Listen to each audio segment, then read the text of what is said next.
Pública. ¿Cómo están ustedes? Muy buenas noches. Bienvenidos a Vía Pública.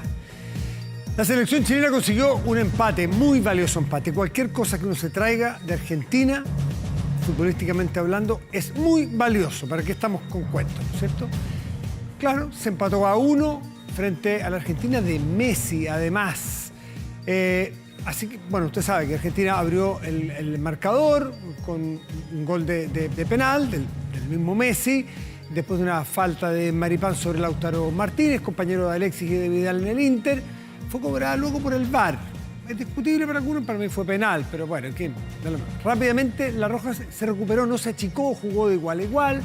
Y después de un tiro libre corto que terminó en un centro y una avivada futbolísticamente hablando, en una Gary Medelada, se podrá decir, un tipo que va todas al suelo con lo que sea, tiene un centro, descoloca a los argentinos de su defensa y aparece un inmenso Alexis Sánchez que podrá tener la edad que tenga, jugar donde juegue, venir como venga, pero es Alexis Sánchez, movilidad, habilidad, talento enorme.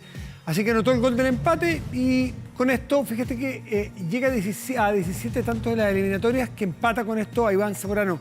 Con este resultado Chile suma 5 puntos, bastante abajo, pero queda mucho todavía y se apronta para el partido con Bolivia el martes. Mire, hay algo que preocupa, sí. Alguien dirá que Vidal, no es Vidal. Primero se puede jugar sin Vidal, ese es un punto bueno. Pero preocupa porque los puntos altos son los de siempre. ¿Dónde está la renovación de este equipo? ¿Quién? Jan Meneses mostró algo. El resto no mostraron tanto. Caldame no mostró mucho. Maripán no estuvo muy bien. Eric Pulgar tampoco estuvo muy alto, el jugador de la Fiorentina. Los que la rompieron, la descosieron. A mi gusto, esto es fútbol, a todos nos gusta algo distinto. Bravo hizo 2 goles. ¿Cómo dirá usted si es arquero? Pero es que atajar 2 goles cantados, atajar 2 pelotas que eran gol, es lo mismo que hacer 2 goles en el arco del otro lado, pues. El tiro libre que le atajó a Messi es sencillamente de antología. Y otro par de tapadas que hace debajo de los palos también. Así que para mi gusto, cada uno tendrá el suyo. Claudio Bravo, el jugador excepcional. Aparte también de lo que hizo Arangui, lo que hizo Alexis, lo que hizo Gary. Pero a mi gusto, Bravo, el capitán, vuelve en gloria y majestad, un tremendo arquero histórico para Chile. No vamos a hablar todo el rato de fútbol, nos vamos a la mesa y vamos a conversar de otros compromisos, de otras batallas en otro tipo de cancha. Vamos a la mesa.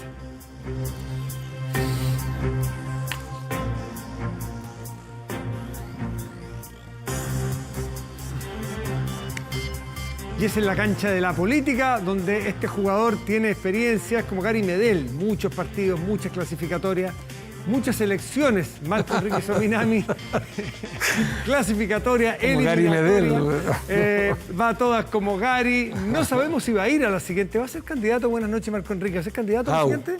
No me parece que sea la prioridad del debate. Creo que es la plata y la pega, la plata y la pega, la plata y la pega. Eso es lo de la prioridad de los chilenos hoy. Estoy convencido. Creo que el enorme error de los candidatos presidenciales, todos pecadores en ese plano, es la total desconexión.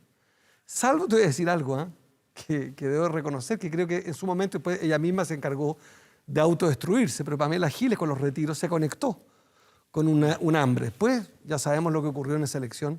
¿Se autodestruyó? Yo creo que fue muy... ¿La por terminada su No, carrera? en política no existe eso. La política no creo que no fue elegante. A mí me parece que... ¿Dónde se pasó? ¿En qué momento se pasó un pueblo? Si es que eso... A mí me parece que echó a perder una dinámica en la que ya estaba con un pueblo conectada, en empujar muy lejos el tema del insulto. Para serte honesto, yo como soy provocador lo disfruté un poco. En mi lado medio vértigo dije, qué agradable de repente, que tan versallesca que es la política, y usted, señor Matías, de repente de frente. Pero creo que el problema de eso es que la réplica puede ser igual y ahí no te para nadie. Si yo te digo X, tú me dices Y, nos podemos ir a... Eso voy a decir una barbaridad, pero te lleva un poco a la violencia incluso física, porque después que viene. Claro. Los insultos pueden ser, porque hoy día vemos una Pamela Giles mucho más opaca, porque tuvo momentos de mucha rutilancia, presencia, y hoy día está más... Pero leamos por qué los chilenos la premiaron en un momento tanto. Eso es lo interesante, porque creo que cuando ella pone el tema de los retiros, humildemente también estaba Jaime Mulet, yo mismo en otra escala, pero estuvimos muchos peleando por los retiros. Cuando se instala ese debate es muy, muy rico el debate, porque esta idea que yo creo que Chile no hemos terminado de discutir alguna vez. Se acabó el pacto entre nosotros. Yo no cotizo por ti, Matías, tú no cotizas por mí. No tenemos pacto social. Yo no cotizo por el camarógrafo, ni él por mí, ni por las mujeres que te cruzas durante el día, tú no cotizas. El sistema de pensiones es la destrucción de una vida en común. Y ya que estamos en esta lógica de que yo pongo mi plata en un banco, es razonable esta frase de, dámela, dame mi plata, porque no me cumpliste. Las promesas no se cumplieron. 40 años suficientes, estuvieron de cumpleaños la AFP. Pero ¿qué es lo el 1 de mayo. Lo que no cumplió es un sistema diseñado donde no todos tenían la posibilidad de ahorrar y ahorraban solo los que teníamos mejores salarios y estabilidad, porque la prueba del compromiso es que cuando los chilenos fueron a buscar su plata, la plata estaba y estaba rentabilizada, multiplicada por 3 y 4. Por lo tanto, ese compromiso sí se cumplió. Pero no fue para todos, probablemente. Las promesas que se hicieron cuando se diseñaron con gran arrogancia y con obligación, como se sabe, que se impuso, se dijo lo siguiente, que cuando se cumplieran los 40... Siempre se impone, siempre es obligatorio. ¿El No, sistema de reparto o el sistema de capitalización? 8 países del mundo, 9 países del mundo tienen un solo sistema obligatorio como este. Todos los demás países tienen un sistema o mixto que te permite optar alternativamente a un sistema de capitalización individual. Me refiero obligatorio al ahorro. El ahorro sí, el ahorro forzoso. No está dónde bien. ponerlo. Estamos hablando exactamente, de acuerdo. Yo estoy a favor de un ahorro forzoso, pero no en un sistema que además es incompetente por lo caro también. Tú cuentas una parte que es correcta, la otra parte las primas y comisiones. La otra parte que hay que decir que buena parte de las pensiones para muchos chilenos están pagados con los impuestos tuyos y míos. Están pagados con los impuestos de los chilenos de nuevo. O sea, la pensión, como tú lo sabes bien, lo he hablado con 100 entrevistados probablemente mejores que yo, la mitad de Chile cotiza obtiene menos de 200 lucas. Esas pensiones de miseria, la pensión básica solidaria, se complementa con impuestos. ¿No es culpa de la clase política que no fue capaz de hacer sistemas paralelos y anexos al de la AFP? ¿O es culpa de la AFP que rentaron poco? Porque la rentabilidad en promedio de 8% histórico, hay pocos instrumentos financieros que hayan cumplido. Cuando 40 ministros de Estado terminan vinculados a la AFP, hay un problema. 40 ministros de Estado han estado vinculados a las AFP. Cuando las AFP auspiciaban los noticiarios, yo me acuerdo de lo denunciado alguna vez. AFP Suma Santander, ¿te acuerdas? Auspicia un noticiario. Era una locura, era otro Chile. Había un conflicto de interés. Pero ¿dónde está la política que en 20 años, 30 años alegó y no hizo un sistema más mixto para otro tipo de trabajadores que no llegaban a las AFP porque no tenían estabilidad laboral para poder ahorrar todos los meses? Yo no veo el mundo en términos de pecadores o no, porque no quiero fundar una iglesia. Pero las AFP, dueñas de Chile, que acumulan 2/3 de la economía del Producto Interno Bruto, son poderosísimas, grandes auspiciadores de los medios de comunicación, grandes controladores del discurso, que instalaron cosas que no son ciertas respecto a su rentabilidad en materia de pensiones, que no fueron sinceras. ¿Qué cosa no fue cierta de la rentabilidad? La tasa de retorno. La tasa de retorno. La tasa de reemplazo. La tasa de reemplazo, la tasa que tú obtienes, si tú ganas 100, al final, cuando te jubilas, la promesa era sobre 70%. Si yo saco lo que aporta el Estado, baja a 20%. O sea, es brutal. El sistema de pensiones tiene que ver con los impuestos. Esto hay que recordarlo. Entonces, yo lo que denomino son administradoras de falsas promesas. Pero ¿quién es el pecador mayor, a mi juicio? Tienes razón. Son los 30 años, y en eso sí que los 30 años son pecadores, porque por conflicto de interés, por pereza, no fueron capaces de entender que este era un debate de fondo. No es posible que una sociedad acepte que sus viejos, sus adultos mayores, se jubilen con 150 lucas. Eso no es tolerable. Esta idea del piso mínimo, de la contribución, no la cotización, la idea del beneficio acordado, es otro paradigma. Porque cuando la gente cotiza en FONASA, ¿por qué todavía no hay nadie pidiendo devuelve mi plata de FONASA? Porque uno entiende que en FONASA es distinto. FONASA no es un sistema de previsión, ahí es un voy. sistema de salud. Sí, pero ahí viene justamente la diferencia. No es lo mismo cotizar que contribuir. No es lo mismo que yo te diga, mira, ok, como lo hacen los carabineros y los militares en Chile. Búsquenme, por favor, a esta hora, un militar y un carabinero hablando de expropiación de sus fondos, protestando contra su pensión. Búscame uno. No lo hay. ¿Qué hacen los militares de Chile y los carabineros? Contribuyen, obtienen un beneficio garantizado, pase lo que pase, y aceptan ese principio. Ellos no pueden retirar, no pueden decir devuélvame antes, nada. A nosotros nos dijeron y nos obligaron a otra cosa. Dijeron, yo soy un banco, voy a hacer dos cosas básicamente. Te voy a garantizar una gran rentabilidad y una tasa de reemplazo muy alta, y voy a mantener el mercado financiero, el mercado de capitales. Cumplieron con lo segundo, no con lo primero. Y yo creo que Tener efectivamente... un buen mercado de capitales es importante para una sociedad. Muy importante para la tasa de al interés. precio de las tasas de interés, Sí. tener crédito hipotecario para la sociedad. Eso Pero es entonces sinceremos que cuando pagamos nuestro 10%, una parte importante se va a comisiones y primas y una parte importante de nuestro 10% está para financiar los grandes negocios. Sincerémoslo. Sinceremos que uno con su 10% contribuye a un tipo de economía. Otra pregunta es, ¿Chile se ha desarrollado económicamente? Es un buen debate, porque la economía extractivista sigue siendo el gran pilar económico de Chile. Chile es cobre, salmón, madera, vino tinto y turismo. Con poca competencia, algo valor agregado. Lo demás es pasarse película. Lo demás es pasarse película. No somos una economía del conocimiento, no somos industriales, estamos desindustrializándonos. La ropa china, que fue una gran movida, mató Tomé y la Ligua, podríamos discutir largamente, que era prudente, pero el hecho es que Chile tiene hoy día un problema, por ejemplo, que quiero entrar a ese tema, de pega. ¿Idea de volver a los 70 a hacer televisores aquí, autos aquí? No, yo lo que digo es que Uruguay, que es un país que es microscópico casi comparado con Brasil, hoy día ha hecho una puerta por los software espectacular, de la economía del conocimiento. Yo creo que hasta la vieja discusión que tú la habrás escuchado porque has entrevistado a cientos de candidatos, hay que invertir en ciencia y tecnología, hay que cambiar el modelo de desarrollo. Bueno, ¿cuándo han gobernado? ¿Y cuándo lo hacemos? Entonces, yo en el corto plazo, plata ya lo hablamos, pega, entro en coyuntura, cero compromiso de empleo a corto plazo de parte del presidente de la República, el 21 de mayo, el 1 de junio, cero. Y plata hay para crear empleo. El Consejo de Infraestructura, Matías, le propuso al gobierno, no lo ha hecho, construir, por ejemplo, 43.000 viviendas, 160.000 empleos. Meterle $600 millones a Codelco para las obras que hacen falta, 10.000 empleos. Todas las obras hídricas, perímetros, caminos, nada de eso está haciendo. Entonces, teoría económica más antigua que andar a pie. Hasta valdría la pena hacer un hoyo, volver a taparlo, son 2 empleos. Hacer el hoyo, tapar el hoyo, 2 empleos. Hagamos un gran plan de obras públicas, 0. Corto plazo, plata nada, a mi juicio muy insuficiente, lleno de mentiras. El 1 de junio... Insuficiente lo que ha hecho Chile en ayudas. Tarde e insuficiente. Y recién el 1 de junio... Tarde lo ha reconocido el propio gobierno. Exacto. Tarde. Pero poca...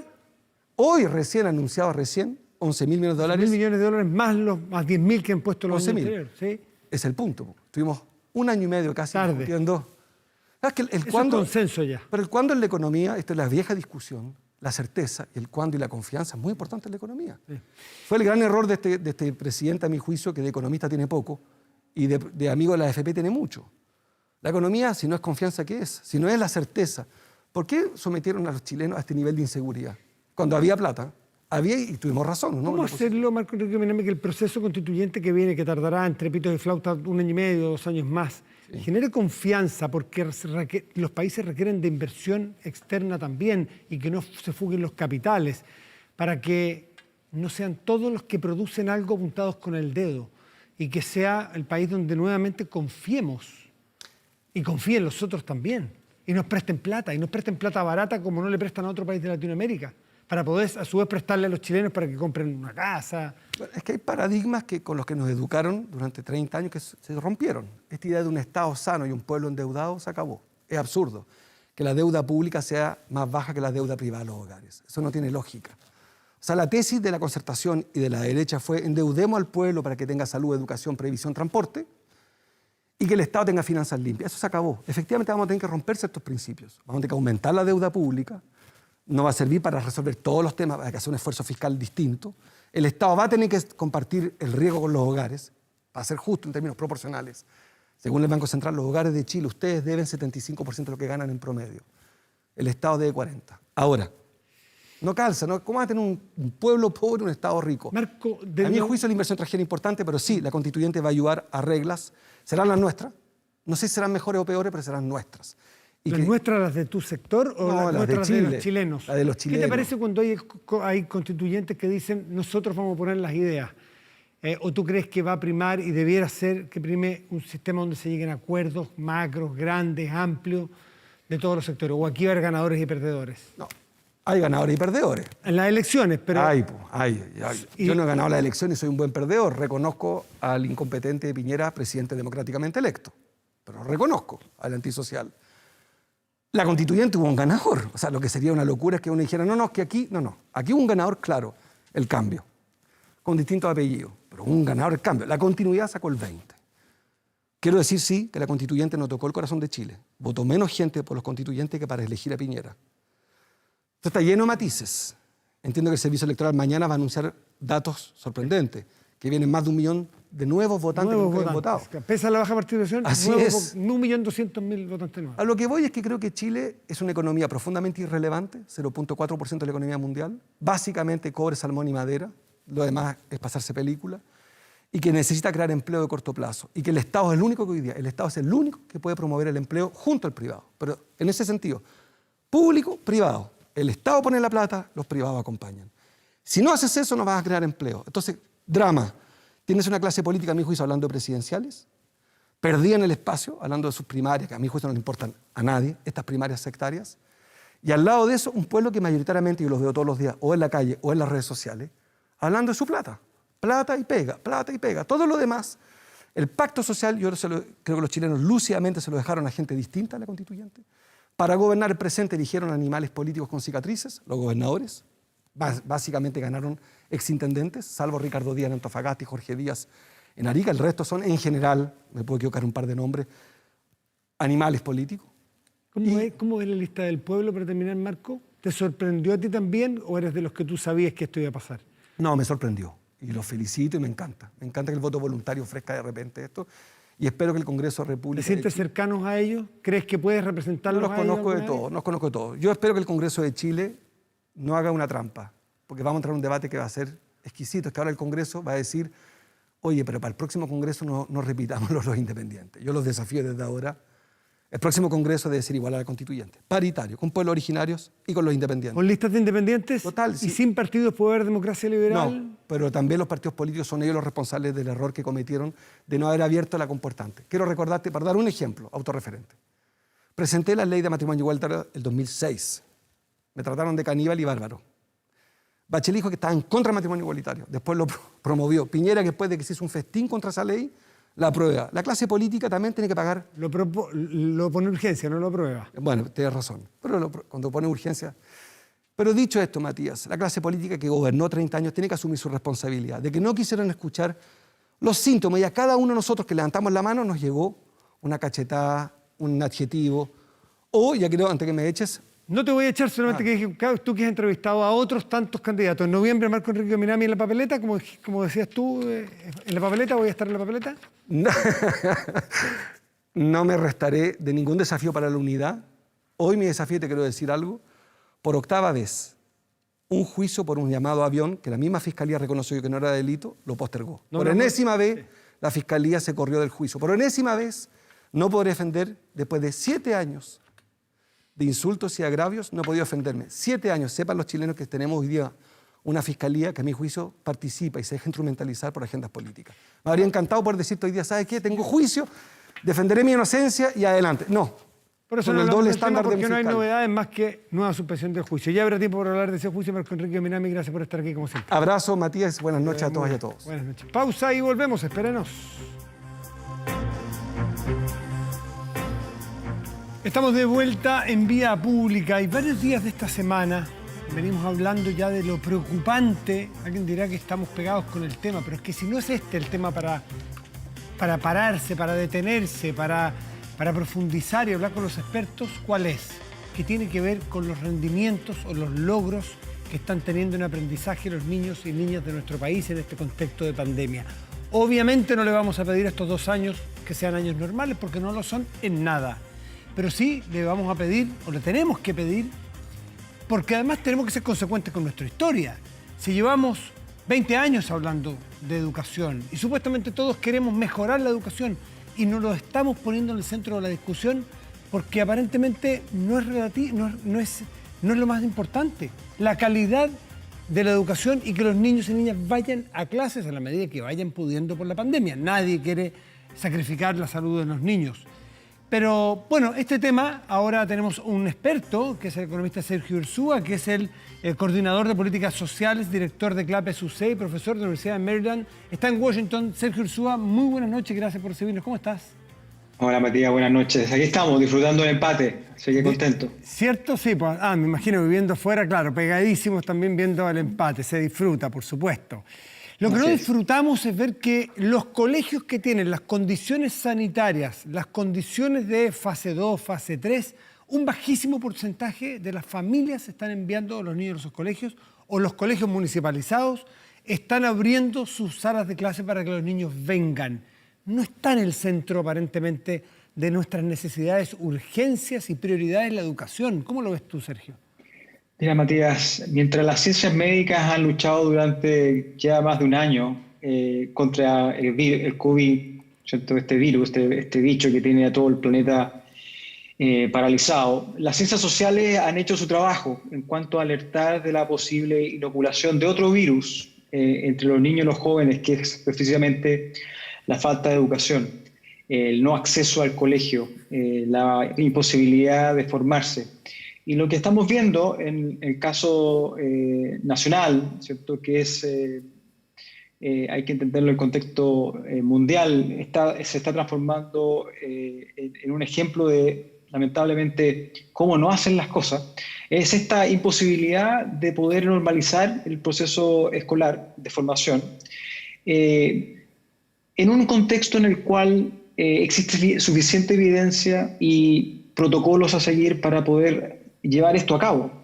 En el mundo han habido aprendizajes al respecto, la evidencia es clara en señalar que no hay razón de que un colegio se transforme en una fuente de supercontagio, ¿cierto? Este miedo que había inicialmente respecto a la posibilidad de que los niños fuesen al colegio y contagiaran a ellos, a sus familias, a los profesores. Eso la verdad que la evidencia es clara en señalar es que con protocolos bien definidos eso no se produce. Y muy por el contrario, en situaciones en las cuales tú tienes barrios que están con problemas de convivencia, ¿cierto? En el cual hay hacinamiento, hay pocos metros cuadrados en las casas para poder mantener el distanciamiento social. Los colegios, de hecho, pueden ayudar precisamente a mantener este distanciamiento, prevenir el contagio. Y eso hoy día, la verdad que lamentablemente, desde el punto de vista de las medidas sanitarias, parece que la población no está convencida. Y lamentablemente esto va a tener impacto de largo plazo.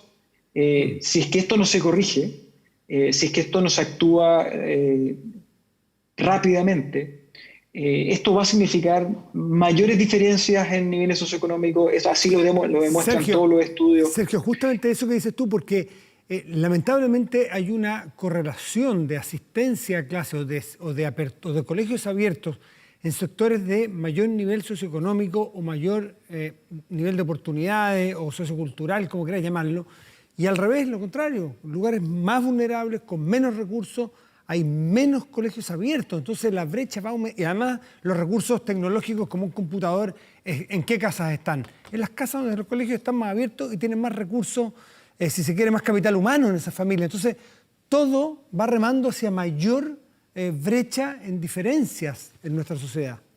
Esto es un amplificador de las desigualdades, Matías. Claro. Cuando Chile había hecho esfuerzos importantes en tratar de reducir las desigualdades que se producían desde el sistema escolar. Uno puede estar en desacuerdo, haber visto las reformas con buenos o malos ojos, pero independiente había un esfuerzo, había un relato. Esto que nosotros observamos ahora es un amplificador de esas brechas. Nosotros deberíamos anticipar, tú lo mencionabas, los últimos 2 años no han sido normales. Los próximos 5 años tampoco van a ser normales porque una vez que esto se termine, una vez que el virus finalmente ceda, no es que vamos a tener que volver a los colegios como lo entendíamos antes. Muy por el contrario, para poder cerrar las brechas, aquellos establecimientos educacionales más vulnerables, con estudiantes de menores ingresos, que tienen mayores deficiencias, que han sufrido más con la imposibilidad de ser formados, que tienen menores capitales culturales dentro de la casa, que tienen menos acceso a recursos, esos hogares, esos niños van a tener que ser tratados, van a tener que ser educados no al nivel del 2018, no con los recursos del 2018, sino con los recursos de un reconocimiento de la tremenda brecha que se ha generado en materia de aprendizaje a partir de estos últimos, digamos, 14 meses. La ciencia lo demuestra, los resultados están ahí, los efectos en matemáticas, en lenguaje, en habilidades socioemocionales, está claro. Si es que la clase política no quiere verlo, si es que las familias lo desconocen, yo creo que tarde o temprano esto lamentablemente se va a manifestar con, insisto, mayores brechas, mayor desigualdad y lamentablemente esta desigualdad no solamente en un potencial SIMS, en unas notas, en un acceso a la educación, sino que al final del día estos son desigualdad de ingresos. El capital humano se une, ¿cierto?, al mercado laboral. Y creo que eso hay que reconocerlo y hay que empezar a informar y contarle a la gente el tremendo desafío que esto significa. No es raro en la historia reciente de este país y de muchos otros, es que la clase política se pierdan en peleas bizantinas propias de su gremio entre unos y otros y dejan de ver un poco el país. Y por eso las clases políticas de alguna manera han ido abandonando, o la sociedad abandona a las clases políticas porque las ven lejanas. Lo que a mí me sorprendió al menos, no sé si tú compartes, es que uno esperaba que cuando falle la clase política en no pelotearse, disculpen el término, la educación, que si es de derecha o de izquierda, o es de aquí o es de allá, las familias dijeran, bueno, nosotros vamos a tener entonces que luchar por este derecho a la educación de nuestros hijos. Y uno esperaba que hubiese familias golpeando las puertas de los colegios como si les cortaran una matriz de agua potable en un barrio. Y yo he visto en promedio, naturalmente esto hay muchas diferencias, cierta pasividad y todavía muy temerosos de que puede haber un virus, entonces mejor no mandarlo. Las encuestas dicen eso, mejor no mandar los niños a los colegios. ¿Cómo ves tú la reacción de la sociedad? Para que no le echemos la culpa de absolutamente todo siempre a la clase política y no nos hagamos cargo nosotros, cada una de nuestras familias, en el problema. Sí, yo concuerdo con tu diagnóstico. Es bien sorprendente la pasividad con que los padres han mirado este proceso de congelamiento educativo.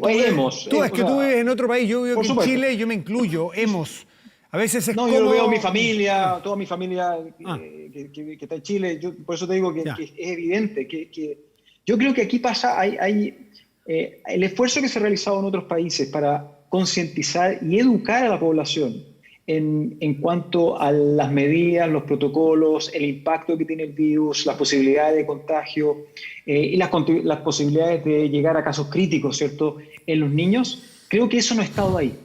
La evidencia es clara en señalar. Hay evidencia para Chile, hay evidencia para América Latina, hay evidencia para el mundo desarrollado que muestra que no es, de nuevo, el caso que los colegios con protocolos fáciles de implementar, claros de implementación, se tengan que transformar necesariamente en lugares de supercontagio. Los niños tienen mayor capacidad de lidiar con el virus, eso también está bien demostrado, el CDC en Estados Unidos eso lo tiene archidemostrado, y que poco a poco tiene que producirse ese proceso de normalización y los padres tienen que ser parte de ese proceso de normalización. Yo creo que aquí también ha fallado una estrategia comunicacional. Creo que las familias han caído, digamos, en este miedo al contagio sin tener conciencia respecto de el otro contagio que yo les decía, que te contaba en un comienzo, ¿no? Este contagio de este virus que va a significar una mayor dificultad en el largo plazo. Aquí hay una posibilidad, Matías, que a mí la verdad que el solo mero hecho de hacerme la pregunta se me paran los pelos de punta, se me ponen los pelos de punta. Es que, ¿no será que la educación era tan mala que la gente hoy día no la valora? Yo la verdad creo que eso sería una locura. La educación en Chile no era tan mala como la gente cree. De hecho, la educación en Chile estaba a niveles superiores de cualquier país en América Latina. Yo no sé si aquí hay una desconexión respecto de la realidad, hay un problema de información, hay un problema de concientización por parte de los padres que básicamente está generando este equilibrio anómalo, que como que la falta de colegios no importa, no es relevante. Como que la falta de educación no va a significar un efecto de largo plazo. Eso no va a pasar, eso va a ser brutal. Eso es lo que uno piensa. En la teoría uno podría explicar, o qué hipótesis hay, es que algo que uno no defiende con dientes y muelas es algo que uno no valora. Y si uno no lo valora, claro, no seremos Finlandia, sin duda, pero tampoco es un país de analfabetos y un país que esté retrocediendo en su calidad de educación. Todos los indicadores dicen lo contrario. Por lo tanto, ¿no será que el discurso, y ahí la política tiene un papel muy importante, de la política de los últimos 15 años, del 2006 en adelante, por ejemplo, hemos hablado que esta es la peor educación, que la educación no ha cumplido, que la educación es mala? Entonces, claro, el valor social que le asignamos a la educación tiende a cero o tiende a muy poco. Entonces llegó el momento en que falla o cierran los colegios y dicen no vale la pena salir a pelear por esa educación, como si fuese un país, insisto, que genera puros analfabetos, que no lo es en la realidad. Absolutamente. Chile tenía una educación que obviamente tenía que ser mejorada. Mucho mejor. Obviamente requería más recursos. Obviamente que los salarios de los profesores tenían que ser más altos. Obviamente que había falta de infraestructura. Pero no es la peor educación de la región. Eso de ninguna forma, de ningún ángulo. Las estadísticas son claras en demostrar que no es así, que ese no es el caso. Creo que parte de ese discurso hizo mella a la población. Creo que hay un pesimismo en torno al proceso educativo que no está justificado y que lamentablemente se conjuga con esta situación de, digamos, cierre de colegios producto de las emergencias sanitarias, que entonces la gente lo deja con un velo, digamos, de conformidad, ¿cierto? Pero lamentablemente este es un velo de ignorancia, porque al final del día las diferencias se van a producir. Las familias de mayores ingresos, las familias de mayor capital cultural van a tener la posibilidad de compensar esta falta de educación, esta depreciación de capital humano que se ha producido de la mano de la pandemia. Y va a ser muy importante que la educación pública esté a la altura de las circunstancias, no de aquí a septiembre, eso sería un error. Esto va a significar que es un proceso lento, que va a tomar años, que va a significar que los profesores van a tener que hacer un trabajo distinto, que las universidades van a tener que formar distinto, porque lo que va a venir en adelante para efectivamente cerrar estas brechas, Matías, va a ser un trabajo que, la verdad, no hemos visto antes. El capital humano en Chile es fundamental. Aquí hemos visto un retroceso importante. Yo espero que los profesores que se han esforzado durante este periodo, estén anticipando lo que se va a venir, porque lo que se va a venir va a ser extremadamente difícil. Sergio Urzúa, y mirando la mitad del vaso lleno, todos los desafíos, partiendo desde lo tecnológico y la forma de enseñar y de relacionarse los profes con los alumnos, nos va a dejar aprendizaje, ahí sí que sí, bien notable, capacidades que no conocíamos, métodos que no conocíamos porque el tiempo no permitía experimentar. Aquí la pandemia nos obligó a experimentar. ¿Algo de eso va a quedar? ¿Eso da un horizonte de optimismo en algo? Sí, el cambio tecnológico en el ámbito de educación ha sido extraordinario. La posibilidad de hacer clases a distancia, la posibilidad de comunicarse, ha ayudado, por supuesto, ha servido, ha compensado. Sin embargo, Matías, yo creo que también hemos aprendido que la educación presencial, el contacto uno a uno, profesor-estudiante, la socialización dentro de la sala de clases, eso es absolutamente irreemplazable.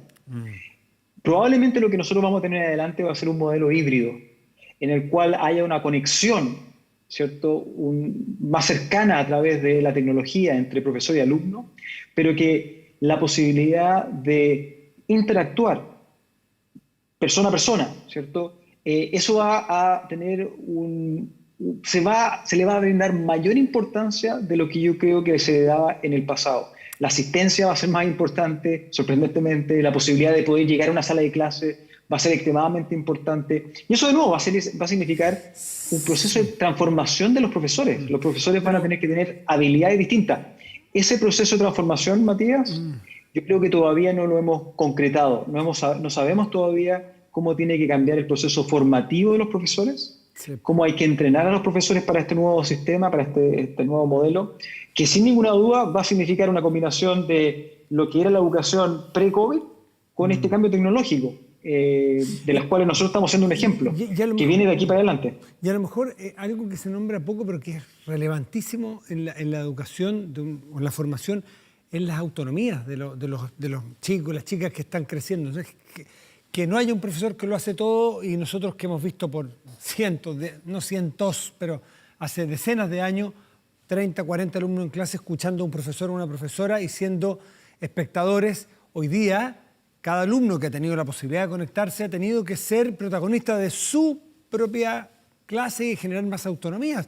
Y a lo mejor se genera esta clase al revés, en que yo estudio autónomamente las materias y voy a hacer las tareas al colegio en vez de hacerlas en la casa con un maestro, porque va a ser más difícil ir a los colegios a lo mejor. A lo mejor hay un cambio así relevante. Eso está pasando, absolutamente. Y lo interesante de ese planteamiento es que obviamente cambia también el rol de los padres en el proceso educativo.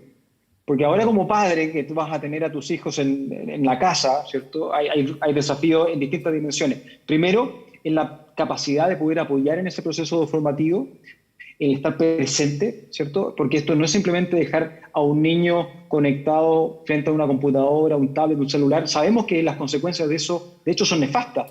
El proceso educativo digitalizado, efectivo, es aquel que es llevado de forma correcta, que es orientado, en el cual hay un adulto presente que permite dirigir las distintas tareas. Por lo tanto, el rol del padre, madre, ¿cierto?, en este nuevo contexto va a ser distinto.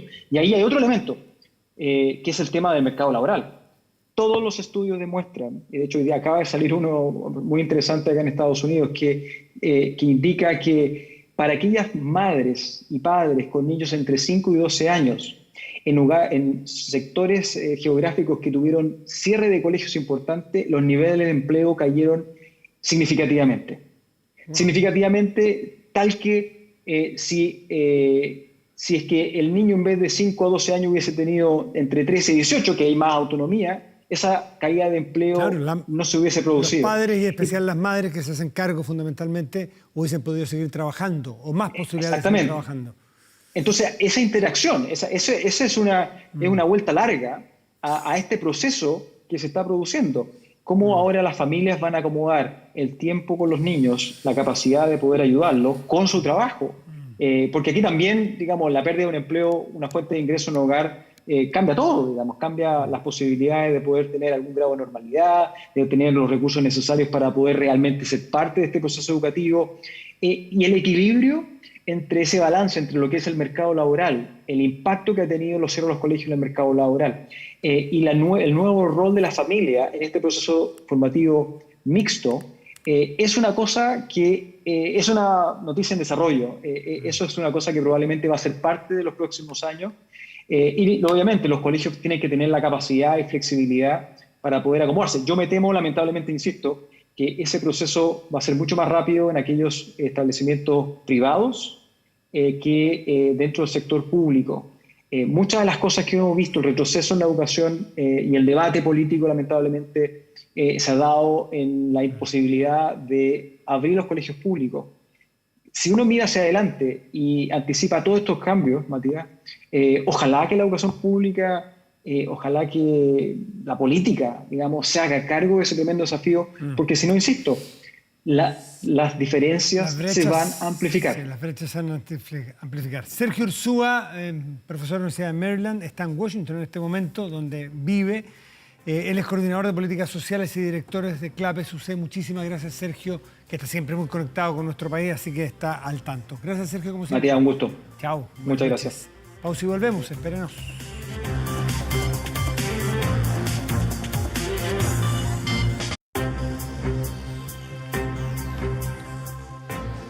Aumenta la delincuencia, no grave robos, evítelos con Tepillé, la empresa líder en seguridad preventiva, con monitoreo de cámaras de seguridad y audio disuasivo en tiempo real.